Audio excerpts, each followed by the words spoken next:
So on the M74 tubing, you've got at two different size lengths. You've got either 24-inch or 48-inch lengths, depending on how much you're dropping down the tubing here.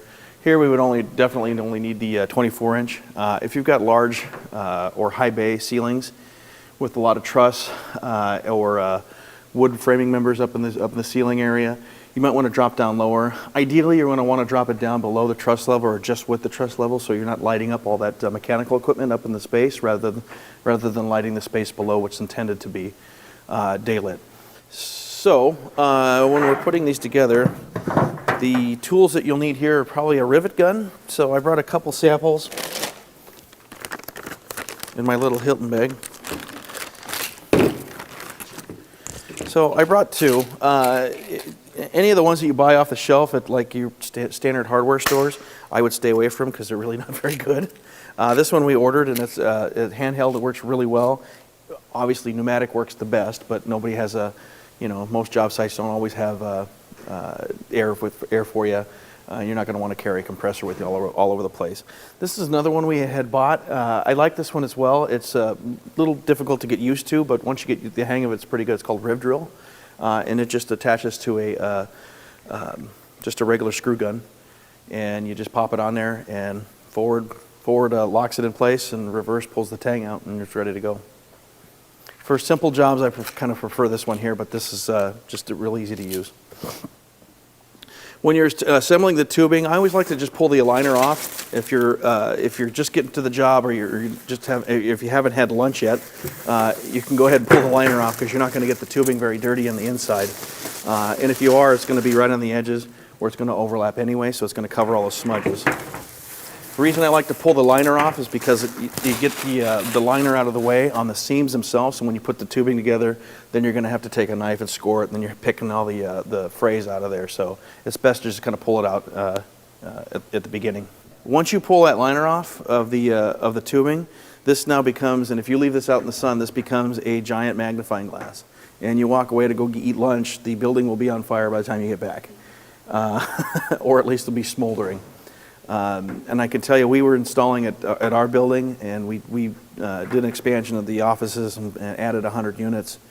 And we were building tubing on the roof deck and set it aside. We put together 2 tubes, set it aside, set the flashing down. By the time we got the flashing on, got back, the roofing material had already bubbled up in the one section there where the sun was beating down into there. So if we had left it for any longer period of time, we could have had an issue there.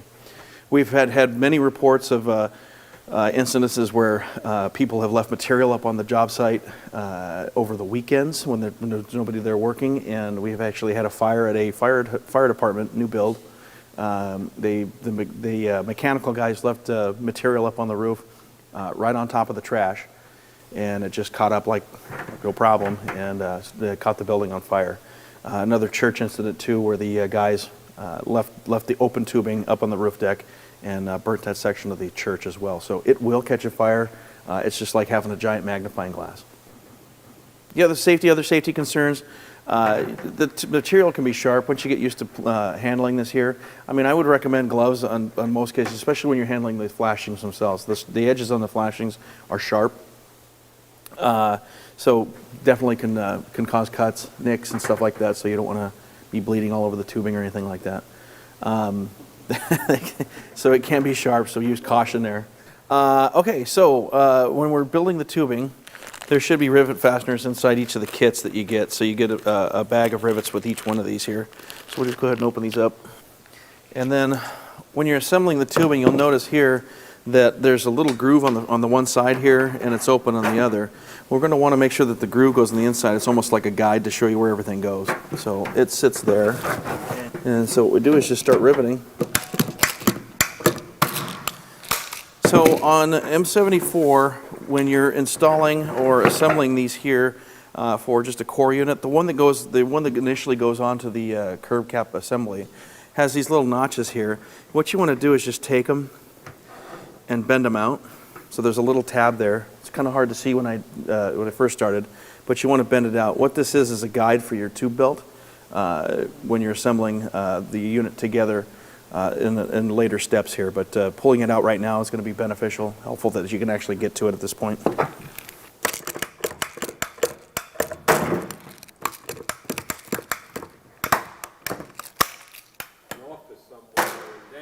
So ideally, if you had space on a truck that you could do that, would be great. But the thing is it's so big that it's best to just build it on site. Kind of why I like the riv drill. If you're doing a lot of units, this works pretty well. Again, it's because it's so much faster than the hand rivet. If you're only doing one or two, that one's fine. And then, like I mentioned, the pneumatic's always the easiest, but not always convenient. So this is assembled and ready to go together. And really, if you're doing just a core unit with a single extension tube, that's really all you need to assemble at this point. The next portion would be up on the roof, putting together the flashing itself. So I'll show you guys the tab locks on here, how they go together before we get up on the roof. So because this is pre-assembled at the factory, we tried to incorporate everything that we could with it. So insulation, we wouldn't always need it, like in San Diego or LA, we don't need it, but it's more common to see the use of insulation in other areas. And so we added it to it. Also the fire band's not always necessary, but we put it on as well. So we kind of try to cover all the needs for installation in different areas. Okay, so when we're putting the tubing together, so we're just going to pop this one right onto here, and I say that like it's easy. I'm going to make it look fairly easy, but there's these little tab locks that are all the way around here, and I'm going to call these these are fins, basically what we're calling these. So these are the taller or larger fins, and these are the shorter guys here. So you got large and small all the way around, same as the others. When you assemble the pieces together, we're going to put the large fins are always going to be on the outside, so you're always going to be able to see these on the out. These ones will be covered. The short ones will be covered. One other thing that I wanted to point out to you on the actual assembly here, there's one of those little tabs that I pulled out. It's right on here. It's another guide to help with the belt alignment as well. So we'll just go ahead and put this together. Typically, what I do is try to find the seam. Right here. And what I'll do is I'll just put these on opposing sides. So I'll put this seam here and this seam here on just exact opposite sides, and it'll help me line up right away. And you'll be able to see as I start to lock these together that as I do so,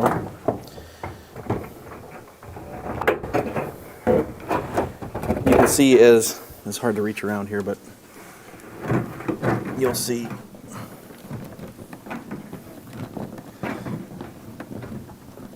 I'm really not reaching like this. Around here. Yeah, it's all right. So you can see the large fin is on the outside, and the short one's hidden on the inside. And I'll go that way all the way around. So you'll see. We'll just lock that one.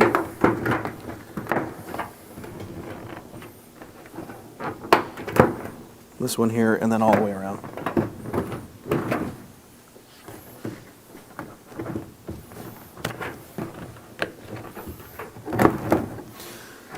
So then that's all together.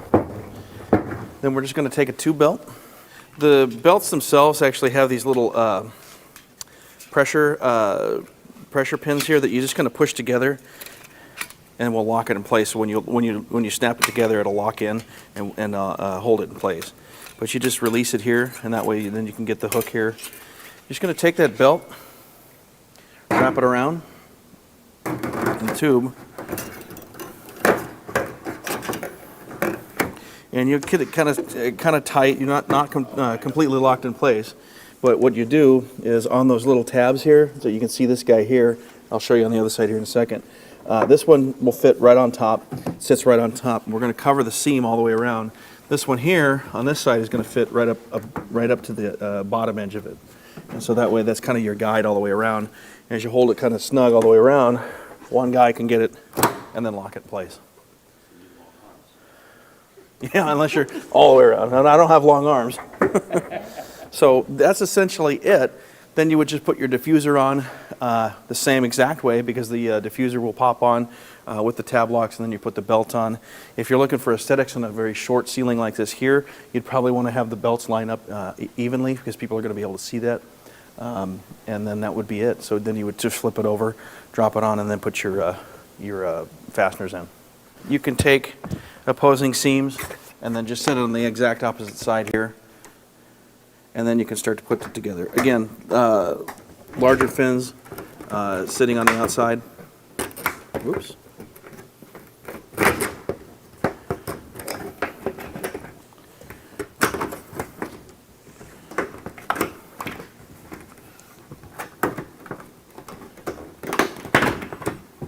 You guys are lucky because normal class I have you guys go to work on this afterwards. True. So that's it there. I would give it a little pull up and then put the belt on, and we'll line it up just like we did the other one.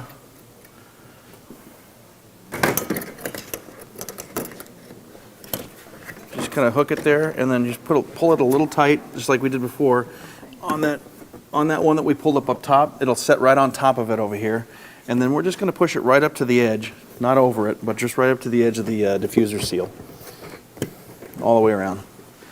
And we want to make that line up here.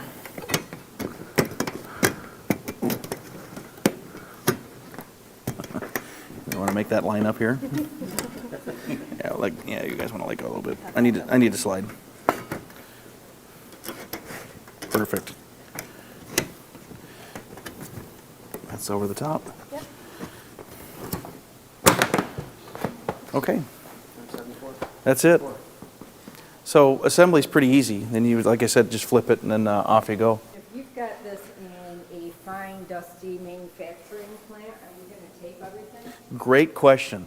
So remember I mentioned about best practices for installations. Now, if you know that you're going to be in like a shop that's going to be cutting like maybe a lot of sawdust or a lot of dust and debris, that's going to have a lot of soot in the air, it's probably best to tape off the seams. Now, we don't provide tape with the M74 because it was designed and intended not to have it, but we found that in certain cases that there may be some issues with dust and debris. So I would tape your seams with foil tape, and you can order that through us. It just comes in little packets like this here, or you can buy the, I think it's the 100-foot roll that you can buy from us as well. So the foil tape, you just take and tape the seams together. What that's going to do is help with any debris getting inside the units themselves. The top's pretty secure because we don't have to worry about installation practices up on the rooftop. It's just the interior here that may be a concern for this here.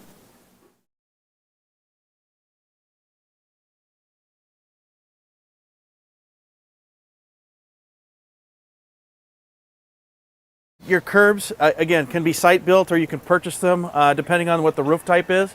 If you've got a lot of metal roofs, you can get the pre-manufactured metal curbs that'll actually match the profile. So you just work with a curb manufacturer. We have a couple that we can recommend to you.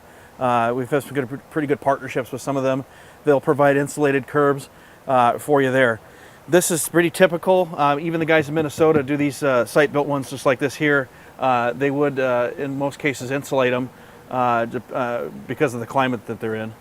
But typically when you're installing this here, if it does get wet like this here, the good thing is this is going to dry out. So we're going to set it here. It'll help to dry it out once we set it down, and we'll get it on top here. So assembling would be on a nice sunny day. We would do it up top here, build everything up top just like we did down below, and then we'll just flip this thing over the top and set it on. Do they do the hard? You can do either, whatever's preferable. So you can do either batted. So sometimes we always recommend you do a round cut, a round opening so the tubing fits through, especially in your really cold climates. So you got a lot of moisture that's going to, potential moisture down below here. So yeah, for condensation, because you got warm interior and then, snowpack over the top here. So you want to make sure that those two temperatures don't hit because it'll start raining inside. But you would either do rigid insulation and then either seal it to this here, or you can do the batted. The thing with the batted, you got to make sure that it doesn't compress because all the insulation is in when it's all full. So when you're stuffing insulation up in there and you're smashing it all up there, it's really not doing much good at all. What we'll do is go ahead and put this on. Heads up! Who built this thing? Who built that?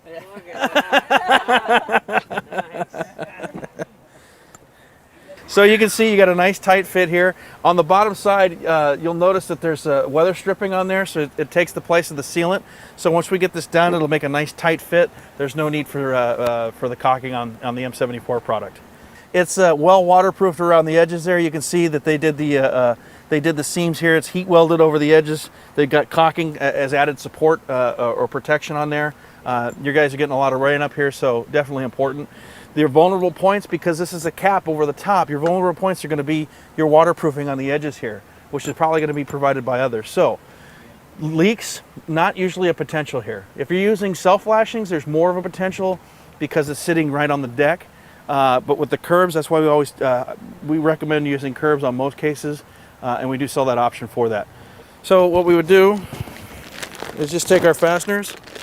You can use the ones that we provide, or you can use the purchase your own. Tech screws with the little rubber grommets on them. Those work really well, but we were using these here, and we'll painstakingly put all is it 16? 4, 8, 12, 16, yeah. 4 on each side. These here? Yeah, these what we provide. Number 14, yeah, number 14.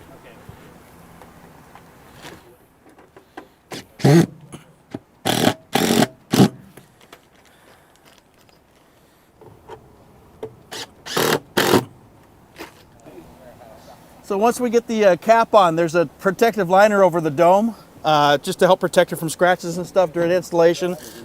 Yep, there's a little note up there, got the background material label on it, as well as the remove protective liner. We're just going to take it and peel it off, and there we go. It's sealed on the inside, so it actually goes through and then hits a sealant, and then there's a grommet on the other side with a rubber washer. Okay. So it's completely sealed. We're good to go.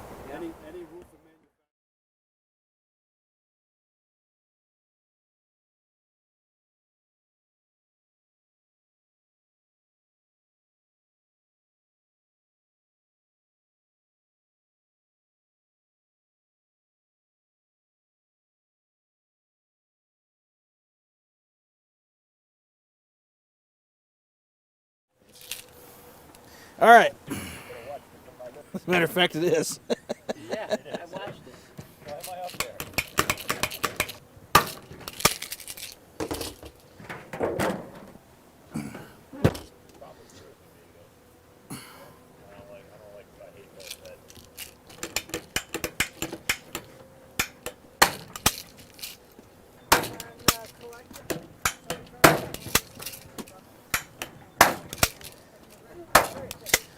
Okay.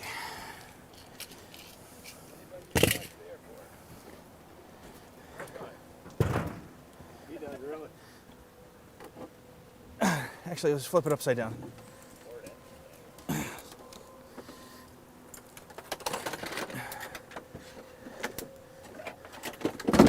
Perfect. Okay, then we can get the tube on.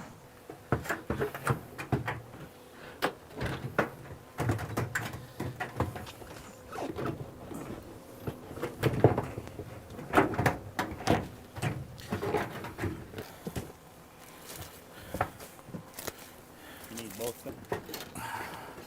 Set back here. Ooh, this is a little over about there. And looks like we're good. Yep.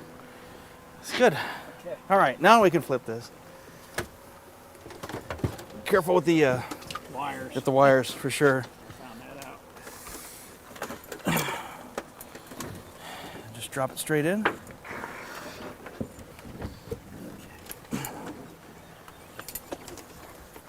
We'll set those off to the side. Now we can deal with the collector. Now the collector, we're going to peel the liner off now. All right, we just set this back on top. Nah, fine. Well, this part Yeah. we have to make sure, because if we don't place it in the right section, it's completely useless. So you're going to block out more light than you'll ever get in. So we'll just get at our. So it's telling me south is that way. Is that everybody get that? So what we do is just spin this now to where we need to go. And we said south was facing almost directly back that way. Let's double check. Anybody else got a compass? Let's double, triple check. So that way, south is going to collect all your southern light coming through. So if we had it reversed, all your light, because we're up in the northern hemisphere here, is going to hit here and just be blocked completely. So all you got is a very poor performing, expensive tube. So then we can adjust this to where we need to.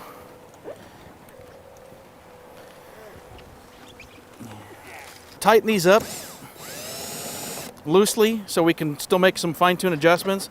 Because as we're putting it back on, it wants to have a tendency to, you know, if you're not on just right, it'll pull one side, one will be loose and the other will be super tight. So we just got to make some fine-tune adjustments, but we'll get it on.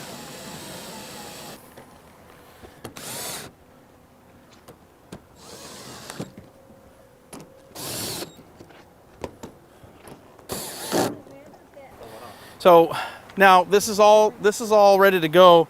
So a couple other pieces we got to put on. Definitely critical piece is making sure that this is facing the right direction. Okay, so we're just going to put these brackets on to help hold the collar here. We're going to put this down. We're going to drill holes into the flashing and into the cone itself, and then we'll put 2 screws into here to fasten it to the curb itself, and we'll just get these guys over here too. So we've got a drill bit.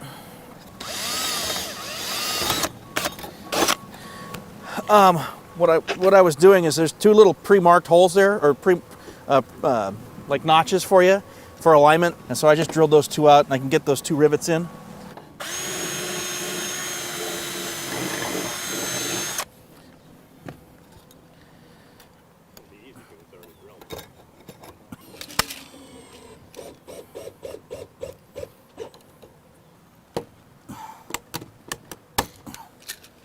Okay, so that's locked in here, and then we'll just hit this guy here.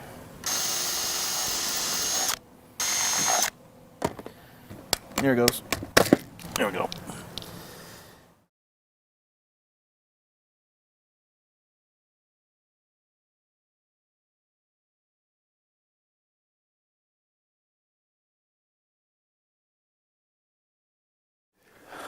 Okay, can everybody see? I know it's a little difficult. On the amplifier, you've got 3 fins that come in the pack, so you've got 3 sections of the amplifier that will come with it. We're going to hang the sections of the amplifier on the tubing itself. So those tab locks on that last extension tube that come down here, we're going to take and we're just going to bend them straight out. That's going to help hang the amplifier. And I'll show you that in just a second once these are all pulled out. All right, so we'll do that. We'll go ahead and pull the liner off of all these. They're just the one that we're working with, at least for now. And as I was mentioning, we're just going to hang it.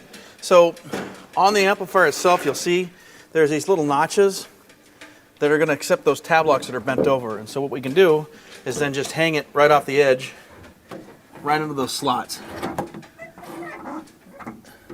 All right, so we got one section hung. We'll grab the other one. And we'll hang all 3 sections.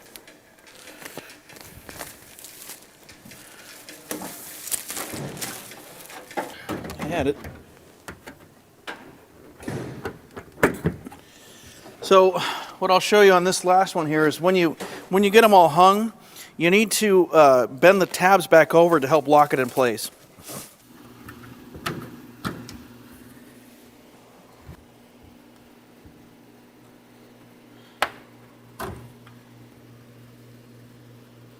So as we do that, we can see that I'll just kind of take those and push them over and lay them flat. And it's going to help, again, lock it into place. So now they're free hanging, but they're not going to fall off at least. Okay, so that's set. There's a fastener kit that comes with this. There's 2 sets of tape in here, and then there's a bag of rivets. And we'll go ahead and use the rivets right now and fasten this. So usually this initial one is a little difficult to get, so you're going to have to pull on the tube or the tubing material just a little bit. Once you get it,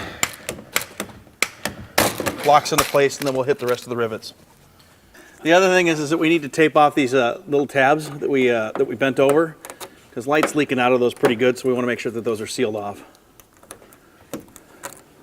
Those will be covered by the belt, so it doesn't matter what it looks like at this point. taping up all these, the tabs that we pull over. We're just taping up those holes there so they're not showing light coming through. But what we're going to do is just take along those seams where we riveted, we're going to take a piece of tape. We'll go ahead and put this down, tack it down just in several places down through, and that way then you can just easily push it down. What works really well is these little cardboard cores for the tape. They work really good for working out the creases. Pushes the tape down too. It's a good seal.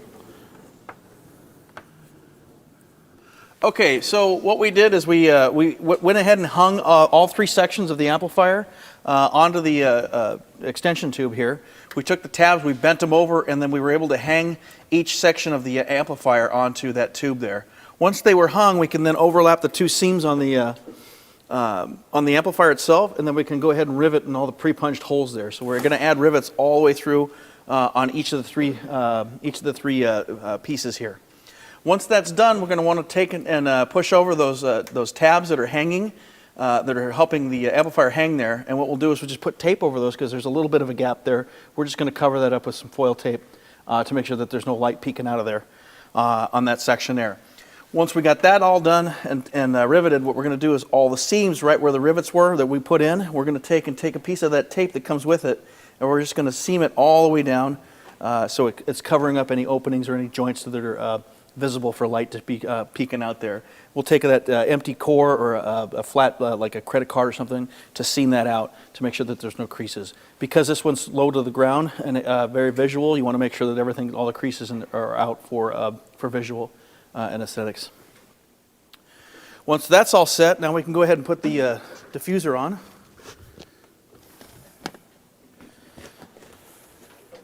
And just like all the rest of them, the large fins stick on the outside. We'll hook one, hook two, 3, 4, 5, and one more.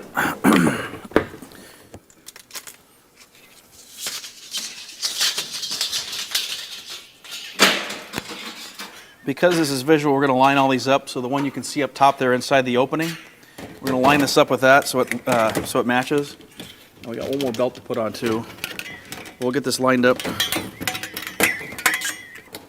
We'll just go ahead and get that clasped. We've got the amplifier belt around, and what we're doing is we're going to rest the belt itself right on the edge of the diffuser seal. And so what we're doing is just placing it evenly all the way around the tube, or the amplifier itself. Once it's in place and lined up with the rest of the belts, we'll go ahead and just snap that shut and lock it in place. We got one more to put on here. This is the 2 connection here for the tube and the amplifier.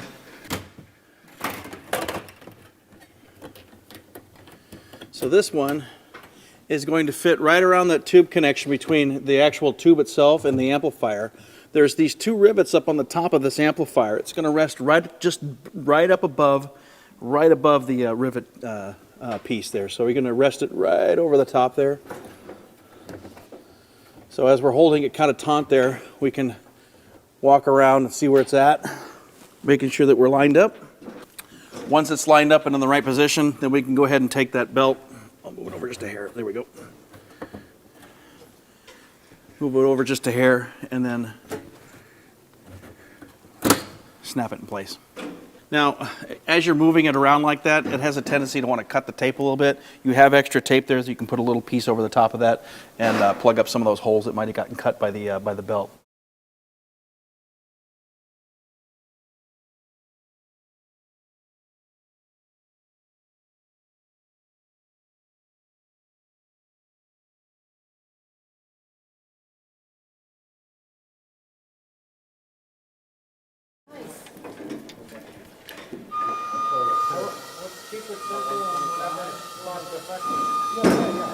Pretty good.